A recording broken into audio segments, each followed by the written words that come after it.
काश वो रात ना आती।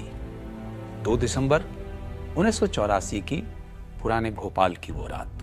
दिसंबर की वो सर्द रात, भोपाल की वो गलियां सुनसान और दूर से कुत्तों के भौंकने की आवाजें। इक्का दुक्का ही स्ट्रीट लाइट जल रहा था। ठंड के मारे लोग रजाइयों में दुबके थे, उस भयानक रात से बेखबर। पुराने भोपाल के कैंची छोला और काजी कैंप के आसपास एक फैक्ट्री थी। काजी कैंप के पास एक फैक्ट्री है, नाम है यूनियन कार्बाइड। एरियल डिस्टेंस की दृष्टि से यह फैक्ट्री भोपाल के पुराने रेलवे स्टेशन से सिर्फ 2 किलोमीटर दूर स्थित है। यह फैक्ट्री सेविन नामक एक पेस्टिसाइड बनाती है। अरे ये वही यूनियन कार्बाइड है ना जो एवर रेडी बैटरी भी बनाता है। अचानक फैक्ट्री में अफरा तफरी मचने लगी कि वहाँ पे किसी गैस का जो स्टोरेज टैंकर था E610, उससे कोई गैस रिसने लगता है। स्टाफ में तू मैं और कुछ करने का भगदड़। स्टाफ की आंखें जलने लगी। गैस का लीकेज बढ़ गया है। कोई कह रहा है तुमने प्रेशर पंप पहले क्यों नहीं देखा? तो जवाब आता है वो तो पहले से ही खराब है। सुपरवाइजर पूछता है जब सफाई का पानी चबूतरे के अंदर जा रहा था, बाहर नहीं निकल रहा था, तो तूने बताया क्यों नहीं? तभी एक दौड़ता हांफता स्टाफ आता है और कहता है टंकी के पास के दोनों चौकीदार मरे पड़े हैं। फैक्ट्री के लोगों को पता था यह कोई साधारण गैस का लीकेज नहीं है, यह है मिथाइल आइसोसाइनाइड, जो बहुत ही जहरीली गैस है।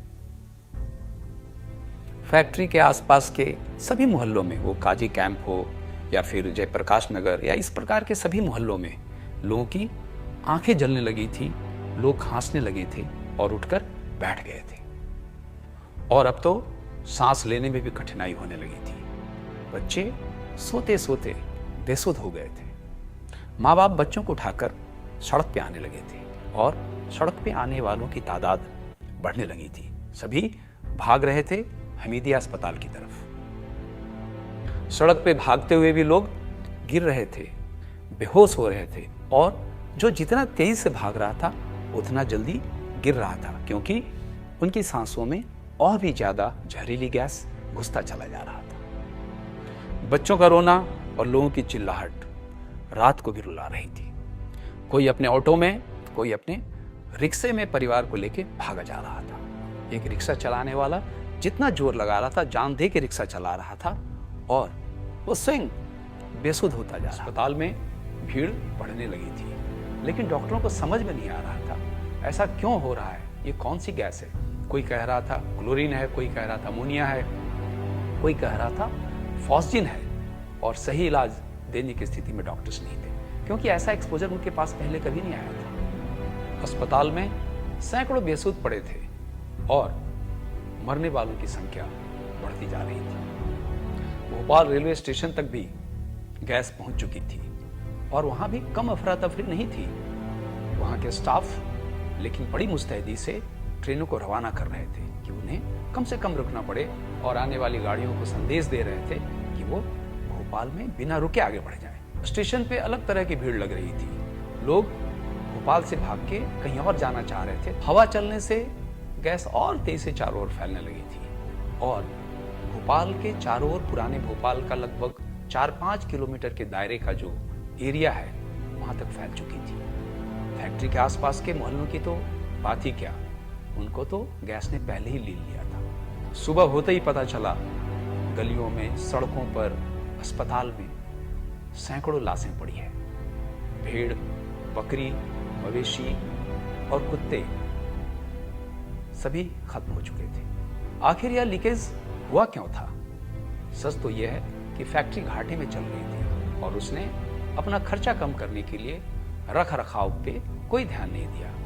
आवश्यक उपकरण भी नहीं बदले गए, वो पुराने हो चुके थे। फैक्ट्री में स्टाफ कम कर दिए गए थे और सुरक्षा के इक्विपमेंट भी नदारद थे। MIC पानी से मिलकर ताप उत्पन्न करती है, और जब स्टोरेज टंकी में पानी गया तो 200 डिग्री सेल्सियस से भी ज़्यादा तापमान हो गया, और उसी के प्रेशर के कारण यह रिसाव हुआ था। ऐसी आपदा के समय पब्लिक के लिए जो अलार्म होता है वो भी नहीं बजाया गया, वो भी शायद बंद था। यूनियन कार्बाइड के सीईओ वॉरेन एंडरसन भारत आते हैं देखने के लिए और फिर पुलिस उनके विरुद्ध एफआईआर दर्ज करती है और उन्हें गिरफ्तार करती है। लेकिन कुछ घंटों में उन्हें जमानत मिल जाती है, वो भी सिर्फ 25,000 रुपए के बॉन्ड पर।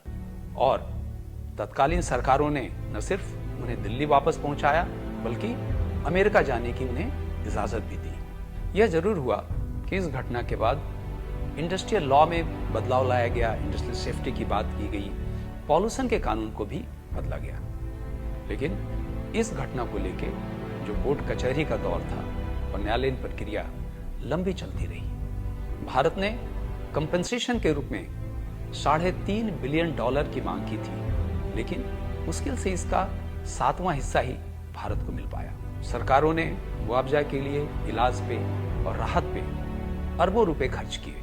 सरकारी आंकड़ों के अनुसार लगभग 3,700 लोग मारे गए थे, लेकिन दूसरे एजेंसीज बताते हैं ये संख्या 10,000 के आसपास थी। इस घटना से जिंदा रहने वाले 4 से 5 लाख लोग प्रभावित हुए, जिनके स्वास्थ्य पे प्रतिकूल असर। उस रात की भयानक यादें और अपनों को खोने का दर्द क्या कभी मिट पाएगा? यह त्रासद टीस क्या कभी समाप्त हो पाएगी? काश वो रात नहीं आती।